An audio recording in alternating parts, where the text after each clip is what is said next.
As of the time this episode is released, we have 2 months left in 2024, and you might be thinking about the goals that you've accomplished and the things that you're going to want to accomplish in 2025. So let's talk about someone who doesn't just make plans, but actually gets things done.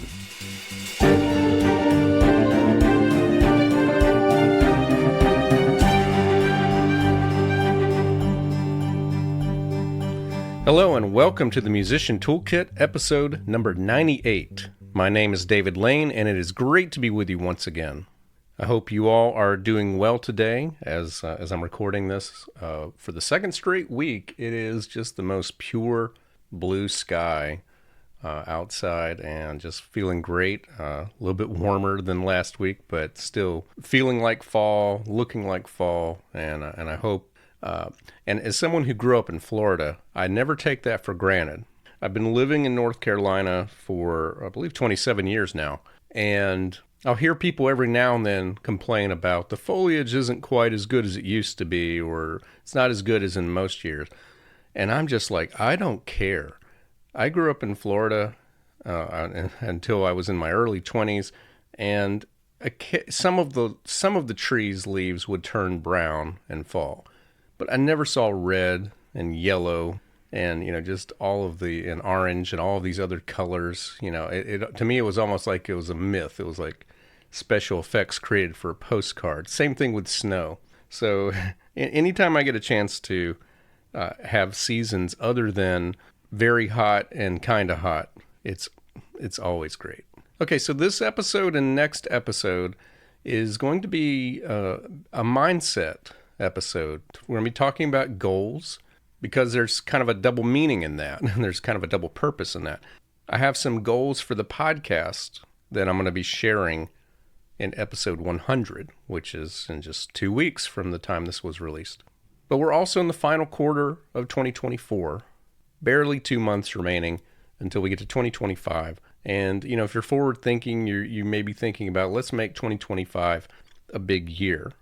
And I thought I'd go ahead and get ahead of that because something that I've discovered really only fairly recently, maybe the past couple of years, is an opinion that I want to share. It's just based on my experience, but also based on what I've heard other people who are very successful say.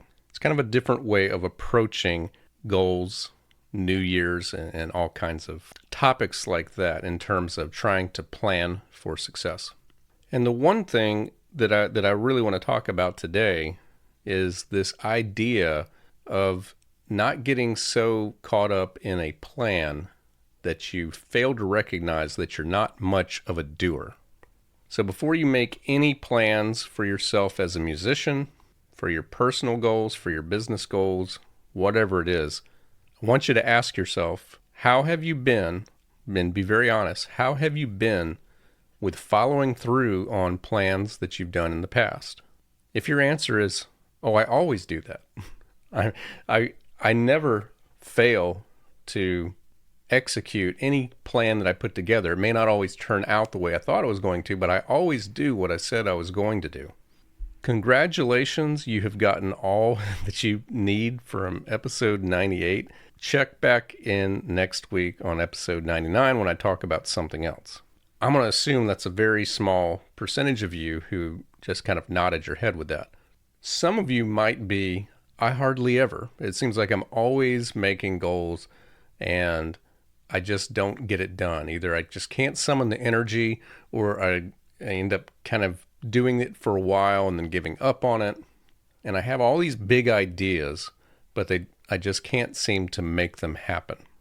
And then some of you may be, well, I sometimes am successful and then sometimes I'm not. So if you're in either of those camps, maybe I can offer you some suggestions, some things that I have found helpful for me, things that people have told me have been helpful for them, and can help you cultivate the habit of being a doer, not just a planner. And once you're a doer, you kind of get less excited about New Year's Day because you realize the beginning of every month is just as good as the beginning of every year. You can kind of check in where you are right now with what you've been doing and take time to kind of plan ahead. So that's where the planning comes in. But, plans without you being someone who can actually do them, to do the plans, it's like kind of like planning a big road trip without planning to go to the gas station and get some gas. That may not be the best analogy, but your dreams have to have some action. So let's go over just a few ways that you can exercise being a doer and help you become that person who gets all of the goals that you have set forward done. Keeping in mind, when you do them, you may not always get the results you want, but you won't get any result if you don't do them. So the first thing I have on my list is make sure that you have a coach, a mentor, a significant other, or an accountability group. You need someone that you can talk to who will listen, and someone who will not just be a cheerleader, but someone who will listen to what you're hoping to accomplish and give you honest feedback. Now, if your goal is to learn a certain piece of music, hopefully, you still have a teacher. You still have someone in your life, whether you're actively taking lessons or you're just able to consult with them every now and then. Hopefully, you have a qualified musician that can give you feedback and even help guide you as you're learning something. But if you're beyond that, it is the type of thing that you need to seek feedback on. Maybe find some groups on Facebook or Discord or wherever where you can maybe get an accountability group with people who are learning your instrument, and be vulnerable, post your progress, and ask for advice on how you can do things better. If it's with specific goals, I've said this before, halfway through this year, I joined an accountability group. I have someone asking me every single Monday, based on quarterly goals that I set at the beginning of each quarter, what are your tactics this week, and how did the tactics go last week that you said you were going to do? And if they didn't go well, some other questions will come forward, like what things got in the way, what kept you from getting it done. I also have no fewer than 3 mentors that I'm comfortable chatting with whenever I have any question about business or marketing or just my goals. I know that I'll get honest feedback. I won't always get the answer that I want to hear, but whatever I get, it'll be encouragement. I'm part of 2 organizations in the state that are full of piano teachers. If I have any question about piano, I can inquire. I'm still in touch with my college composition teacher. I can ask questions to him, but also no fewer than 3 fellow alumni who are also composers when I have any composition questions or any questions about theory. I have plenty of questions. I do have plenty of questions. I have plenty of people I can talk to about anything related to teaching on just about any topic. So you need a network of people that you can help guide you. So I know that a lot of you listening to this are self-taught musicians. Self-taught doesn't mean do everything all by yourself. It means like you're in charge of your curriculum, but you need a support group. It's just like I am what you call a solopreneur, an entrepreneur, but it is hard to do everything by myself. I have to delegate some things to other people. So that's the first suggestion is, make sure that you have a coach, a mentor, and it might be your significant other, as I said. It might be just a spouse or a very good friend. And if not any of those, an accountability group. Make sure that you are getting support at regular intervals with whatever your goal is that you want to accomplish. Okay, so the second thing I'm going to recommend, this is a mindset, this is a habit. And this is one that I do very bad at actually following. So this is something that I want to improve, and I want to go ahead and just share this. It's related to the first thing, and that is accept to a coach, mentor, significant other, or your accountability group. Never talk about anything you plan to do, only what you have done. So I'm going to go ahead and say that all one more time. Accept to the support groups we mentioned already. Never talk about anything you plan to do, only what you have done. So this is a big issue for me personally. I get to where I'm doing things like, I'm going to go ahead and give a non-musical example. Losing weight. I've had some success that I haven't always stuck with. And I start to have success and I get like maybe a third to halfway toward my goal. And I just can't help myself. I start sharing what I'm doing well. And it seems like almost every time I post that progress report of what's going well and how I'm doing things that are getting me to here, it's almost like a curse that just says, okay, now something's going to happen in your life and you're going to stop doing it.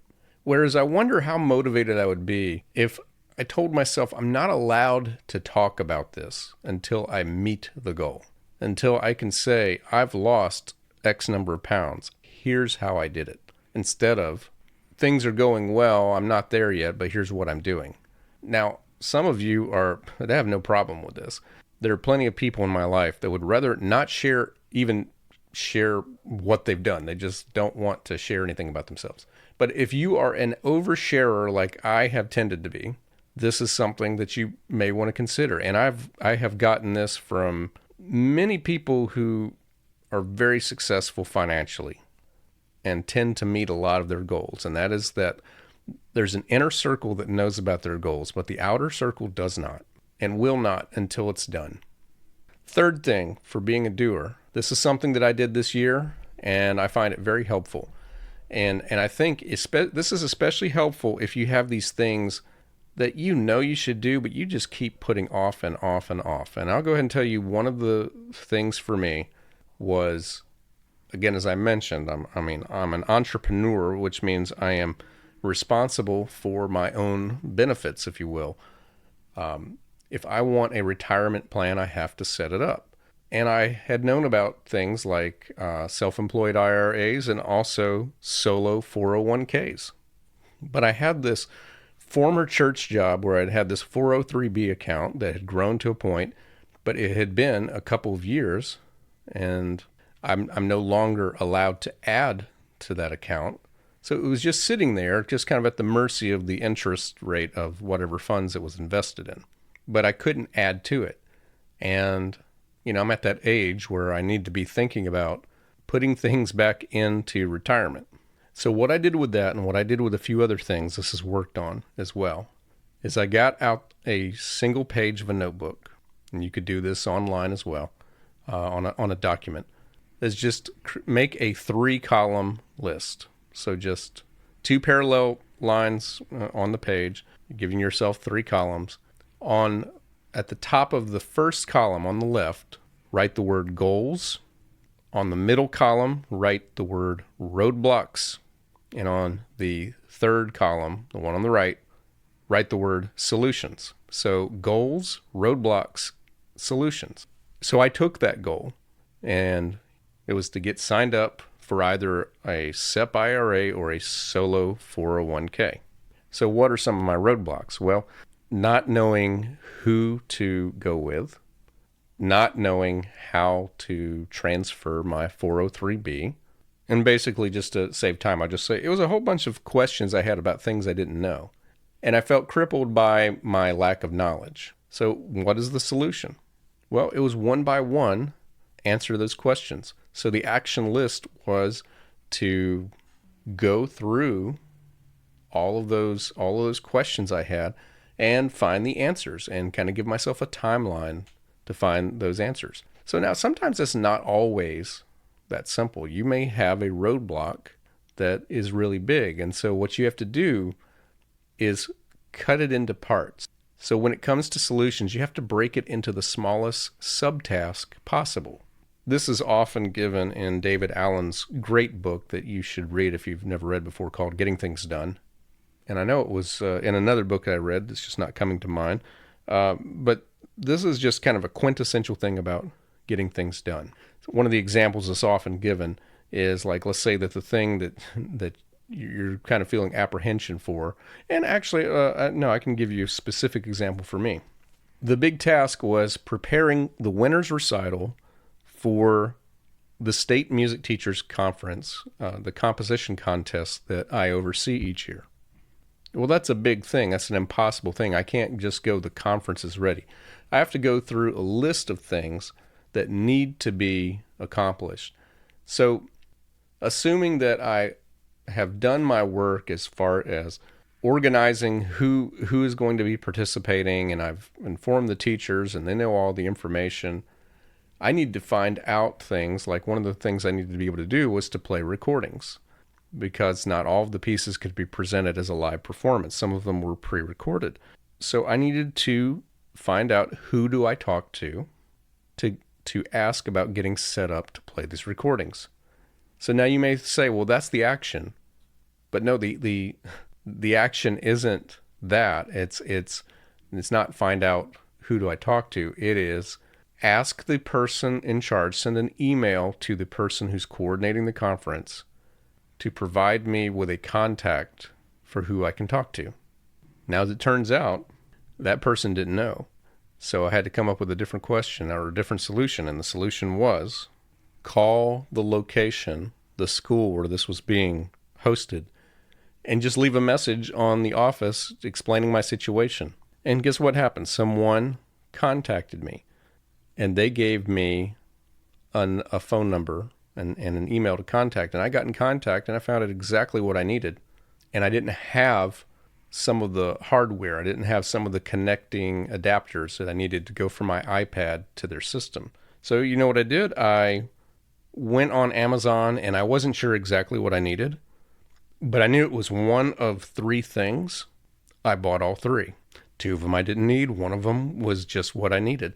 So that was one big thing done. And then I had other things that I had to do, but I got all of them accomplished.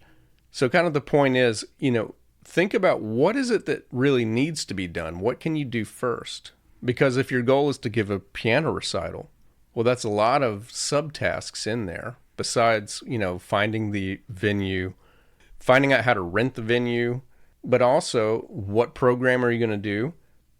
How much time do you need to learn the pieces? What are your tactics for learning the pieces? What are your tactics for learning the troublesome measures in those pieces? And what are you going to do when? So it's an old cliche, how do you eat an elephant? One bite at a time.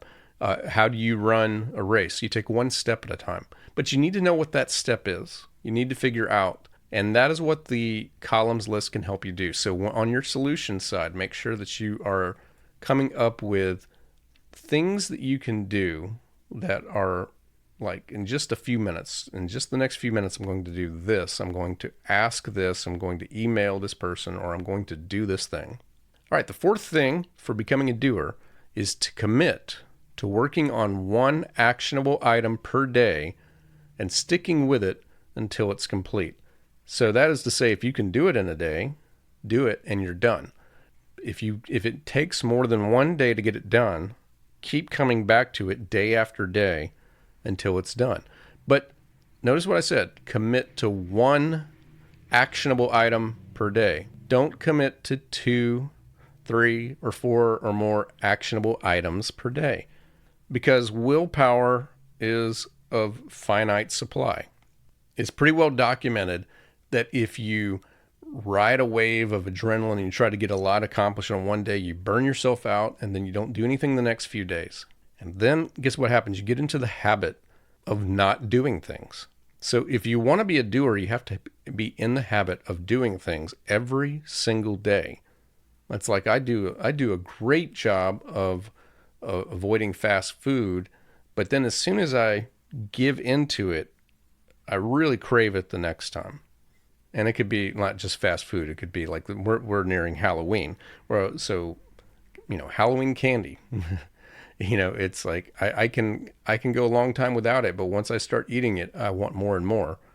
So the things that are hard to do, you have to pace yourself and give yourself regular accomplishments. That's why accomplishing something small over and over and over, that is day by day by day, you're not only getting it done, but you're giving yourself a lot of basically rewards, the satisfaction of getting things done over and over and over. All right, the 5th and final thing that was on my list is just kind of a general approach, and that is to spend more of your free time in active ways rather than passive ones. Once again, as I've said multiple times, credit to Cal Newport for this.